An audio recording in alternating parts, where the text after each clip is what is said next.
हरे कृष्णा। आज हम श्री राधा अष्टमी राधा रानी के प्राकट्य दिवस के बारे में चर्चा करेंगे। इस चर्चा को आगे बढ़ाने से पहले हम आप सभी से निवेदन करते हैं कि जिन्होंने अभी तक इस चैनल को सब्सक्राइब नहीं किया है, प्लीज़ उसे सब्सक्राइब कीजिए, लाइक कमेंट ज़रूर कीजिएगा और अपने दोस्तों में, फ्रेंड्स, रिलेटिव्स में इसे ज़रूर शेयर कीजिएगा। तो आइए हम शुरू करते हैं श्री राधा अष्टमी के विषय पर। हरे कृष्णा। जिस प्रकार श्री कृष्ण सभी अवतारों के स्रोत है, उसी प्रकार से श्रीमती राधा रानी भी सभी देवियों जैसे लक्ष्मी जी, रुक्मणी और सत्यभामा की स्रोत है। वे मूल प्रकृति है जो कि भौतिक आध्यात्मिक दोनों जगत में भगवान को अपनी मधुर प्रेममयी सेवा प्रदान करती है।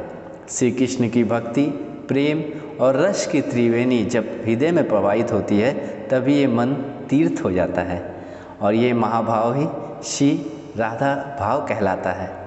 कृष्ण प्रेम की सर्वोच्च आस्था ही ये राधा भाव है। आइए जानते हैं वो राधा रानी कैसे इस धराधाम पर प्रकट हुई। बात उस समय की है जब नंद बाबा और यशोदा मैया नंद गांव में वो विष्णु भानु और कीर्तिदा मैया परसाना में रहते थे और ये दोनों परिवार आपस में घनिष्ठ मित्र थे और दोनों को ही कोई भी संतान नहीं थी। तो नंद महाराज और विषभानु महाराज ने निर्णय लिया कि चलो यमुना जी के किनारे बसते हैं और उनके किनारे पे रहेंगे तो संतान प्राप्ति जरूर होगी। ऐसा सोचकर नंद महाराज गोकुल में और विषभानु जी रावल में बस गए। तो यथावकाश कृष्ण जी का जन्म हुआ भाद्रपद कृष्ण अष्टमी को, जिसे हम जानते हैं जन्माष्टमी महोत्सव के रूप में जानते हैं। और भाद्रपद महीने के शुक्ल पक्ष के अष्टमी के दिन विषभानु महाराज जब भोर के समय अपने कुंड में स्नान करने गए, जिसे अरुणोदय की बेला कहते हैं, अर्थात सूर्य उदय से पहले का समय, तो उनको उस कुंड में बड़ा प्रकाश नजर आया। ऐसा सुनहरा प्रकाश जिनकी आंखों को तृप्त कर रहा था। जब वो पास गए तो उन्होंने देखा कि ये स्वर्ण प्रकाश एक स्वर्ण कमल से आ रहा था। तो वो और समीप जाने पर उन्होंने देखा कि ये प्रकाश स्वर्ण कमल से नहीं, अपितु उसके भीतर एक अत्यंत सुंदर बालिका से आ रही थी। उस बालिका को देखते ही विषभानु महाराज के प्रेम की सरिताएं उमड़ पड़ी और ब्रह्मा जी प्रकट हुए और आकाशवाणी की कि आपने कृष्ण जन्म की पिछले जन्म में पुत्र रूप में पाने की बहुत कठोर तप की थी, इसीलिए श्रीमती राधा रानी आपको पुत्री रूप में प्राप्त हुई है। आप इन्हें घर लेके जाइए और प्रेम पूर्वक इनका पालन पोषण कीजिए। तब विषभानु महाराज अत्यंत प्रसन्न हुए और राधा रानी को घर लेके आए। परंतु घर आकर ही वो देखते हैं कि एक कन्या ना ही आँख खोलती है, ना ही कुछ बोलती है, ना ही कुछ सुनती है। वो दुखी हो जाते हैं।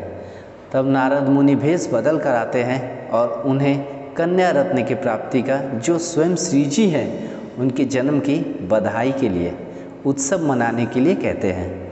विषभानु महाराज ऐसा ही करते हैं और भव्य व्यवस्था करते हैं, जिन पर छोटे छोटे कृष्ण बलराम भी नंद बाबा और यशोदा मैया के साथ वस्तु आते हैं। सभी अत्यंत खुश हैं और बाबा को कृष्ण की और विष्णु भानु को श्री जी की प्राप्ति हुई है। वाद्य बज रहे हैं, सुगंधित द्रव्यों से, माखन से, मिश्री से सबका स्वागत किया जा रहा है, गीत गाया जा रहा है, सखियाँ नृत्य कर रही है और अच्छे वस्त्र पहन के सभी श्री राधा जी के दर्शन के लिए आ रहे हैं। अनेक प्रकार के विभिन्न स्वादिष्ट व्यंजन परोसे जा रहे हैं। सभी मगन है अपने अपने कार्यकलापों में।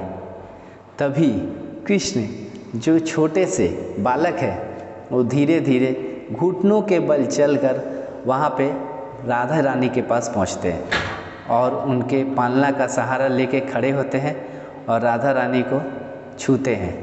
पर जैसे ही छूते हैं, उनके छूने से कर कमलों का एहसास राधा रानी को होता है, तो उनकी आंखें खुलती है और वो रोने लगती है और उनके किल्लोल सुनकर सभी भाग कर आते हैं और विषभानु महाराज और कीर्तिदा मैया आनंद से भाव विभोर हो जाते हैं कि हमारी पुत्री ने आंखें खोल दी, वो बोल रही है, सुन रही है।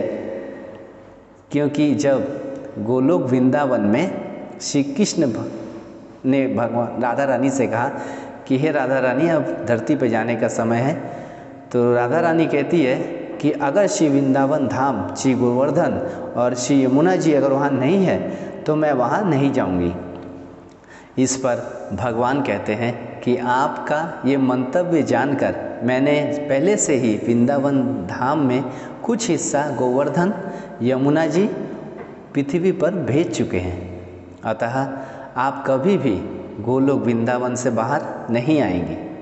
तो राधा रानी कहती हैं नहीं, और एक बात और है कि जब तक आपके मुख चंद्र के दर्शन नहीं होंगे तब तक मैं कुछ देखूंगी, ना कुछ बोलूंगी और ना ही कुछ सुनूंगी।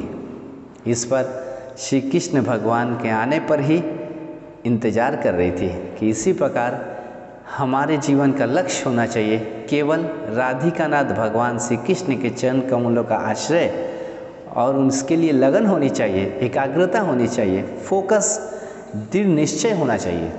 और इसका सर्वश्रेष्ठ उदाहरण है श्रीमती राधा रानी, जिनके प्रेम को, इनके भाव का अंगीकार करके स्वयं भगवान भी श्री कृष्ण आज से 500 वर्ष पूर्व श्री चैतन्य महाप्रभु के रूप में आए और हरिनाम संकीर्तन का प्रचार किया, जो श्रीमद् भागवतम के अनुसार कलयुग में मानव जाति के उद्धार के लिए सबसे सरल एवं प्रभावी उपाय है। और आइए इस राधाष्टमी पर श्री राधा रानी के भगवान श्री कृष्ण के दिव्य दर्शन का लाभ ले, व साथ ही साथ इस मंत्र का हरे कृष्णा कृष्ण कृष्णा हरे हरे, हरे राम राम राम हरे हरे, जो स्वयं भगवान द्वारा प्रदत्त है, और इस मंत्र को अपने जीवन का अवश्य अंग बनाएं। इससे शक्तिशाली और प्रभावी कौन सी साधना होगी, कौन सा मंत्र होगा जो स्वयं गोलोक के अधिष्ठाता भगवान परम पुरुषोत्तम ने दिया है, और जिसे प्रदान करने के लिए वो स्वयं इस भूमि पर आए। तो इस राधाष्टमी में हरे कृष्ण महामंत्र का अधिक से अधिक जप करें, और कृपा की अधिष्ठात्री देवी भगवान श्री कृष्ण की हृदय स्वामिनी परम करुणामय श्री राधा रानी के भक्ति का प्रयास करें। हरे कृष्ण, धन्यवाद।